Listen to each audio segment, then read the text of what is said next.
上一讲谈到汉武帝的博古之行，因为在夜间投宿私营旅店，被店老板当成坏人，险些呢就被当地少年捉了俘虏。但问题是，博古旅店作为一家私营旅店，按说盈利才是第一位的，老板没什么好端端放着大生意不做，反而要行侠仗义呢？武帝一行也很奇怪，为什么不住官营旅店呢？难道只是为了新奇感吗？这些问题都很难回答。不过《资治通鉴》这段记载史料出处既不是《史记》也不是《汉书》，而是那个故事性很强但可信度很低的汉武故事。在汉武故事的原本记载里，细节还要丰富得多，但细节越多，破绽呢也就越多。司马光一番删改，尽量消除疑点。比如在汉武故事的记载里，武帝原本确实是要投宿到官营旅店的。当时的官营旅店我们呢已经不陌生了，叫做亭，这是从秦制来的。秦制有所谓10里亭的布局，在主要道路上每隔10里就设置一座驿站，称为亭，主管公文传递、治安稽查等等事宜，还可以充当驿站负责人，称为亭长。刘邦在秦朝担任的职务就是泗水亭长，武帝遇到的也是一位亭长，但这位亭长竟然拒绝接待。从这个细节里边，我们可以看到官营驿站有官营的规矩，一伙来历不明的年轻人突然投宿，亭长大可以把他们拒之门外。尤其是在汉武故事的记载里，武帝一行当时全做平民百姓的打扮，并没有纨绔子弟的威慑力。被亭长拒绝之后，武帝这才转投民宿，才有了那一番惊险遭遇。不过像旅店老板被任命为羽林郎这个细节依然显得不太可信，因为羽林郎的设置，《汉书·百官公卿表》有明确记载，是在武帝太初元年，也就是博古之行的24年之后。不论事情是真是假，毕竟武帝玩心太盛了，到处惹是生非，这总是失情。这段经历因此也成为了典故。晋人潘岳的名篇《西征赋》就有提到，常傲宾于博古，妻赌冒玩而献餐。这里的妻指的就是博古旅店的老板娘。武帝是越玩儿越荒唐，而纸里终归包不住火。武帝开始有点发愁了，你们依赖官员们已经开始安排接待事宜了，这就败了微服游玩的性质。二来呢，糟蹋老百姓的收成却是说不过去，但如果不去糟蹋吧，玩了呢就不能尽兴。武帝呢毕竟不是昏君，很讲理。既然自己贵为皇帝，特别有钱，为什么不把周边长区的游乐地带买下来呢？房子可以拆，农田可以铲，祖坟可以迁，反正要把所有的地方通通改建成荒郊猎场。对于当地老百姓来讲，拿一笔丰厚的拆迁款到别处去买田置业，变成人人羡慕的拆迁户，何乐而不为呢？于是武帝安排武丘寿王主持拆迁工作，先岗调查要拆迁多少人家，毁掉多少亩农田，准备多少数量的拆迁款。总之呢，要使皇家园林上林苑一直连通到终南山下。道理很简单，只要上林苑的规模足够大，不管怎么纵马奔腾都出不了上林苑的范围，自然呢就不会扰民了嘛。等武丘寿王把调查结果呈报上来，那么问题来了，年轻皇帝做这种事，怎么看怎么像是要步秦二世的后尘，就没有人拦住他吗？事实上，在武帝亲自招募的顾问团里，既有武丘寿王那样只管把皇帝交代的任务办得漂亮，不问任务本身是好是坏的，也有直言敢谏，劝武帝不要走上昏君之路的。那么武帝会怎样应对批评意见呢？这次因为直言敢谏而青史留名的是滑稽大师东方朔。不过东方朔并没有耍机灵逗包袱，而是正正经经打了一篇报告，给出了不宜扩建上林苑的3大理由。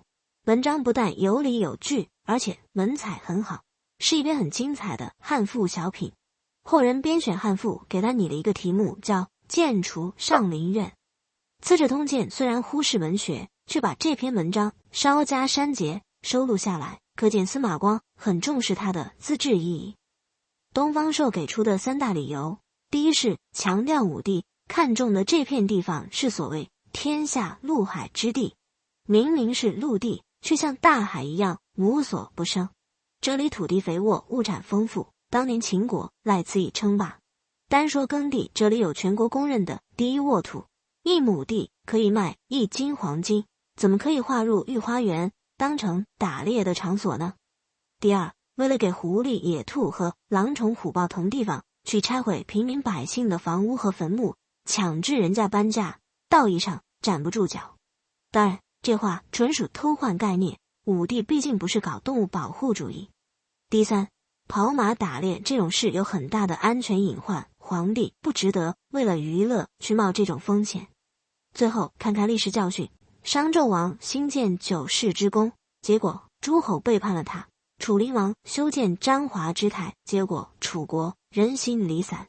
东方朔的意见可以归纳成一句话：皇帝不该为了个人娱乐而损害政权根基。那么问题就变成了，按照武帝的心意扩建上林苑，到底有没有损害政权根基呢？或者说，就算有点损害的话，这点损害是不是汉帝国可以轻松承受的呢？问题一旦这么问，这件事该不该做就变成了一笔很单纯的经济账了。而如果算经济账，东方朔估计算不过武丘寿王的。所以东方朔的发力点其实并不是说扩建上林苑不划算，而是说它逆天。文章的一头一尾都是天命观的大帽子，只不过司马光的无神论倾向太重，掐取头尾，只保留文章中间算经济账的部分。忠言向来都逆耳，年轻气盛的汉武帝会做出怎样的反应？是虚怀若谷呢，还是恼羞成怒呢？看样子是前者。武帝给东方朔升冠，官拜太中大夫、给事中。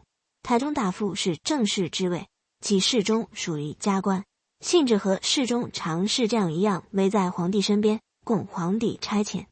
仅仅升职还不够，武帝又赐给东方朔黄金100顷。按照东方朔自己在建除上林苑里边的估价，这笔钱足够他在长安周边买下100亩最肥沃的农田。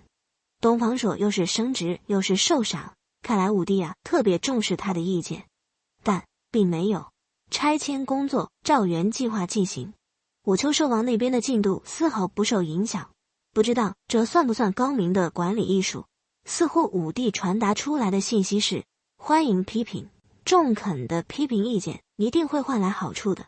但是批评者嘛，吃了人家嘴短，拿了人家手短，既然吃饱了拿够了，就乖乖闭嘴吧。但是上书劝谏的不只有东方朔一个，司马相如也写了一篇奏书，核心意思是身为皇帝，万万要保重龙体，可不能亲自去搏杀猛兽，万一有个万一的话，可怎么办呢？司马相如的这份奏书，《资治通鉴》也有选录，借以规劝那些年轻贪玩的统治者。司马相如的文采当世第一，所以这篇文章虽然短小，但也算得上汉赋当中的精品。我们熟悉的《古文观止》就有收录，题目叫《尚书见猎》。这篇《尚书见猎》并不关心江山社稷和黎民百姓，着眼点全在陛下的龙体上边。难说这是历代统治者最愿意接受的一种批评，但武帝的反应是表扬司马相如说得好，但自己该怎么样，还是怎么样。武帝的我行我素倒不难理解，难以理解的是，同样给武帝提意见，司马相如批评的更温和，文采也更好。为什么只得到了口头表扬呢？人家东方朔得到的可是实实在在的升迁加重赏啊！导子为什么厚此薄彼？《资治通鉴》完全没讲，线索还是要回到《汉书·东方朔传》去找。东方朔那篇建除上林苑被司马光删掉的开头和结尾，都在拿天道做文章。在结尾的地方，东方朔先是用很夸张的言辞说自己如何罪该万死，扫了皇帝的兴致，但事关天道这么大的事，自己呢也只能是万死不辞了。最后说要献给武帝一部书，叫做《太阶六符》。武帝呢不妨自己根据书中的指引，观察天象变化，小心不要做了逆天的事。所谓太阶六符，是北斗七星南边的6颗星，因为一共6颗，所以叫做六符。因为两两一组构成了3级台阶，所以叫做太阶。这6颗星如果光芒显得很匀称，就叫太阶平，或者3阶平，意味着天下太平，一切都好。反之就是天下大乱，各种不好。所以我们读古诗经常能看到太阶平这个说法。李白有诗：哀乎太阶平，然后唾微身。李商隐有诗：及时衔鹿屁，此夜太阶平。东方朔献上的这部名叫《太阶六福》的书，应该就是一部占星术的典籍。当时全社会的书籍很少，有人能给朝廷献术，自然呢就是一桩大事。所以《汉书》记载东方朔升官受赏的原委，原话说的是：是日因奏太阶之事，上乃拜朔为太中大夫给事中，赐黄金100磬。也就是说，东方朔的升官受赏并非因为那篇建除上林苑，而是因为献了一部《太阶六福》。这大约算是东方朔较狭的地方，书明明就在手里，但并不轻易献出去。这次因为建除上林苑的缘故，自己有获罪的风险，所以才要拿出太阶六福。皇帝总不能抬手就打送礼的人吧？不过武帝的行为和东方朔、司马相如的劝谏未必都发生在建元3年。司马光在《通鉴考异》里边特地注明了这一点，但准确的时间线已经很难考证清楚了。建元3年的大事件到此结束，我们下一讲再见。